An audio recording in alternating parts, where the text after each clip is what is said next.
Spring has sprung! Finally, after a long winter, spring has sprung. And I don't know about you, but what do you think of food-wise when it comes to spring?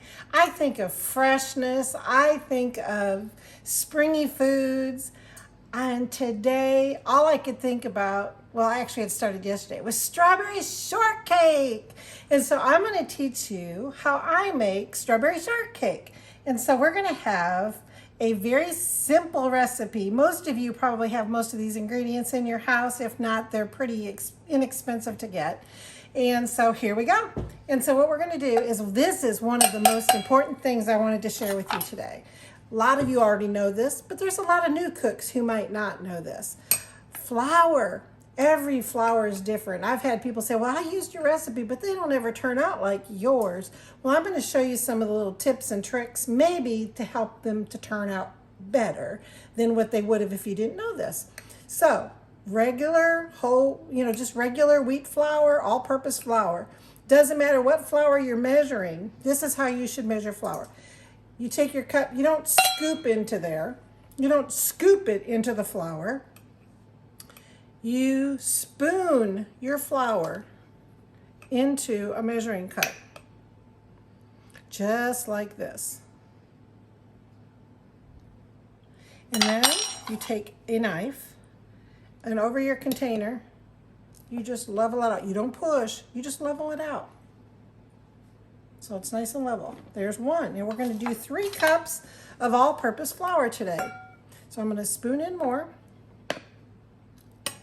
And you can try and do it the other way if you're really good at it. And I've been able to, sometimes if I'm in a real hurry, I'll fluff it inside of the container and then do it. But I think it's best to do it this way. And that'll help too, because I think you can get up to, and I've measured by doing it, you can actually get like 1/3 of a cup of more flour than 1 cup by scooping your measuring cup into the flour container or bag, however you do it. There we go. There's our 3 cups of all-purpose flour. I'm going to set this aside. And next I'm going to use 1/2 cup of sugar. Now white sugar, you just scoop it. Brown sugar, you pack it, but we're not going to use brown sugar today. But white sugar is okay to scoop. Now we're going to add 4 teaspoons, not tablespoons, of baking powder. And it doesn't matter what the brand is. 1, 2, 3. And the baking powder, see how I'm doing it? You level it off every time. You don't do heaping unless it tells you heaping. And now we're going to do 1, and it's starting to get humid, so I'm closing my containers up right away. And then 1 teaspoon of salt. And I always have all my ingredients on the cupboard before I start, and that way you make sure you have everything in your recipe instead of going, oh boy, did I? And then as soon as I add them, I set them to the opposite side. And that way if you go, gosh, did I put that in or didn't I put that in? And so now we're going to do 3/4 of a teaspoon of cream of tartar. And cream of tartar is not baking powder. It looks like it. It's not baking soda. You know, the little yellow box. It's not that either. It's a unique product that makes these really crispy. Like you can use them to make your egg whites fluffy. So there's 3/4 of a teaspoon of cream of tartar. And it's actually comes from it's a byproduct of making wine is what that is. And it's an acidic product. It's actually called bicarbonate of tartrate is its official scientific name. But we just call it cream of tartar. And now we're going to add, I'm going to just mix this up together real quick here. Just kind of sift it through, fluff it back up again. And now we're going to add our shortening. Get all of that out of my workspace. I'm going to set this to the side for a moment. And you take 3/4 of a cup of fat.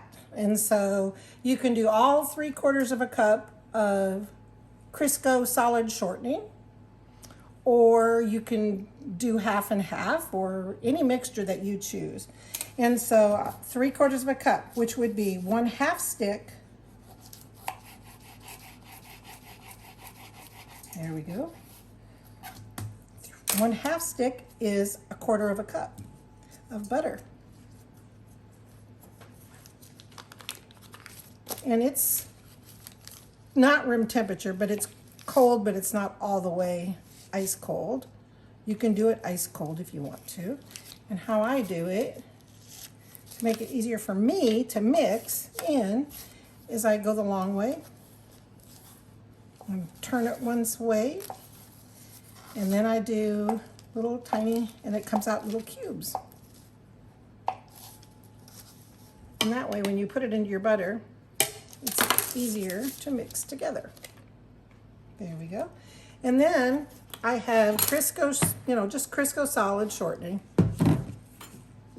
And this is a handy dandy little thing. I think I've had it as long as my kids. And for solid or peanut butters or anything like that, it's kind of nice to measure, and that way you know if there's any gaps in your measuring. And so then here is, you just plunge it up, and then you cut it up. How easy is that? So that's 3/4 of a cup of fat. And let's see, I have my gloves over here. I'm gonna use my gloves because I don't like to get my hands all messy. Because when I'm doing this, it takes a while to wash shortening or butter off of your hands. And you can do this one of two ways. Is you can gently start to break apart and pinch in like this into your flour. You don't want to squeeze it hard. You just want to blend it in like this. Try to mix it evenly through the flour. Or some of you might have gotten for a shower gift, or you didn't know what it was for or whatever. It's a cutter. And you can cut in your butters and fats into flour, like use this for making homemade pie crust, that kind of thing. And these are shortcake biscuits. And when we come back, I'm going to show you how I do my strawberries. It won't take long. And this is going to be super fast. And so while I'm doing all this, I'm preheating my oven to 450 degrees. That's hot. But you want these to rise quickly, and then it makes them crisp. Oh, I love that. So you can see, you don't want to overmix it. Don't want to undermix it. But you can see it's kind of like the size of peas in there, like frozen peas, into your flour mixture. And that's how you know it gets all the way through. Just like that. Now I'm going to make a little well in the center. I'm going to grab some vanilla. I forgot to grab my vanilla.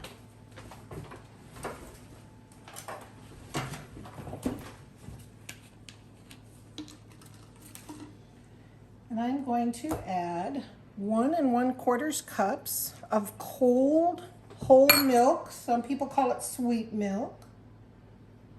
1 1/4 cups. And then about a teaspoon of vanilla. You can leave this out if you don't want it. I kind of like that, a little extra hint of flavor. And then I'm going to, you can use a spoon for this too, but we're going to just go through and we're just going to toss it. You do not want to overmix this, because then your biscuits, your shortcakes will be kind of tough.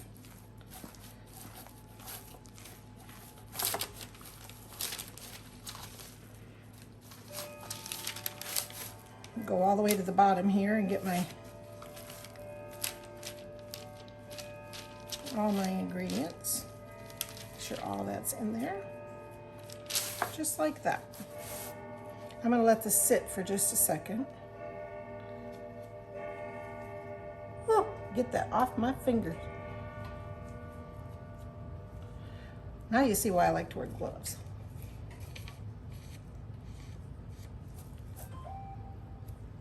hear my phone going off in the background here.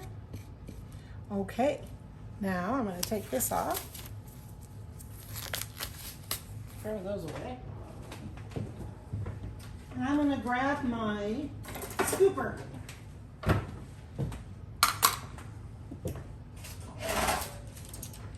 And I'm going to grab my sheet tray.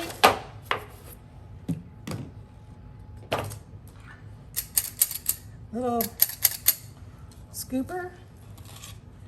And that way they're kind of even size.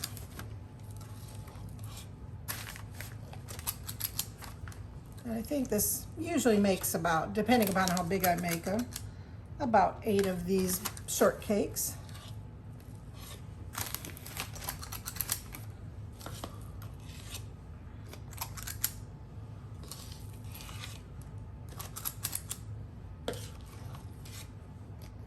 And my husband, on a Sunday night, any night actually, he would enjoy these with some fresh whipped cream or that spray cream out of the can or the stuff out of the tub. It's so gross.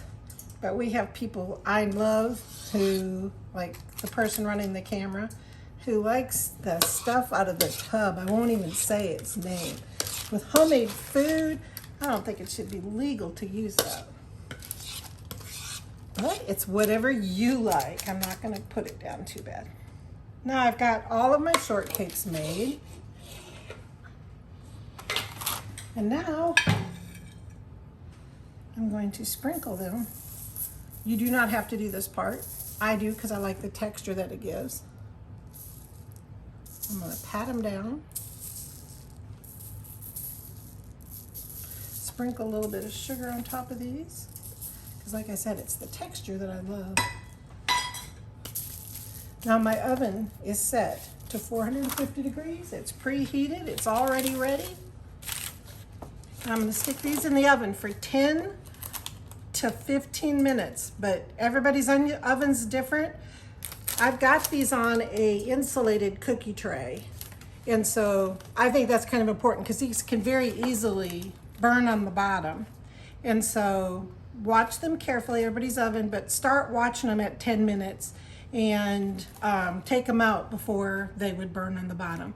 And so when we come back, I'm going to show you these strawberry shortcakes and how I do my strawberries, and then we're going to serve some up. Well, we are back, and it took us 12 minutes in the oven today. And you know, humidity and everything makes a difference. But that's what they look like. Nice and crispy on top. Nice and crispy on the bottom. They're a little brown on the edge, but that's kind of caramelized. That's not really burned because of that extra sugar that I put on the top. You want these crispy. You don't want to undercook these. I'm going to set these aside for just a minute. Okay, I cleaned strawberries, and this is 3 quarts, but not really 3 quarts because the ones I bought today, there was some that weren't very good in there, and so I had to throw quite a few of them away. I was kind of disappointed. But anyway, I've got part of these set aside. You can use like your smaller pieces or, you know, the part berries. Like that's a pretty perfect one. And so we're going to go ahead and I'm going to separate these out from there because I'm going to show you what I do that's special. I've got a mixer, and you can use a masher. You can do whatever you want. But I'm going to puree part of these strawberries and put those into my whole strawberries. And so when you're making shortcake, it makes that extra deliciousness of the juice to do this. Get that good and puree.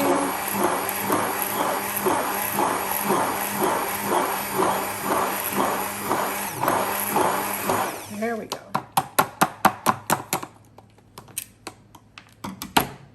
I'm going to add a 1/2 cup of sugar to that.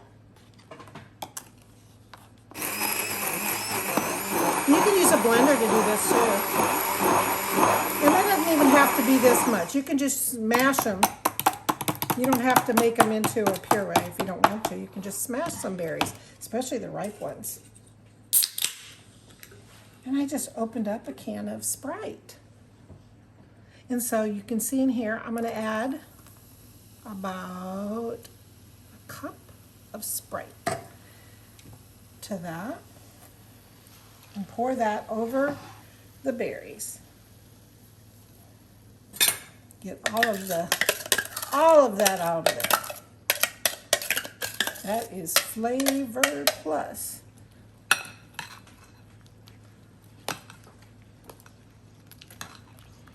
And then you can put those in the refrigerator until you're ready to serve.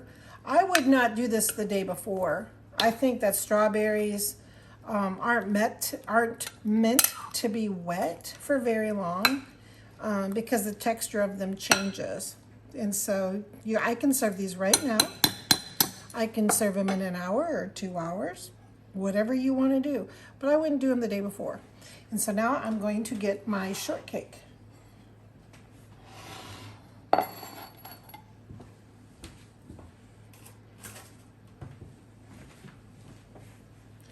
And how I do it,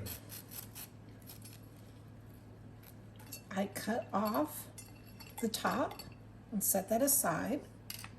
Look at that. Ooh. And that cream of tartar helps the top of this biscuit and the bottom of this biscuit to be so creamy, so good. And I like to add a little bit of the extra juice. And then I'm going to, I've got the canned whipped cream here today. And put a nice layer there. And then I take the top.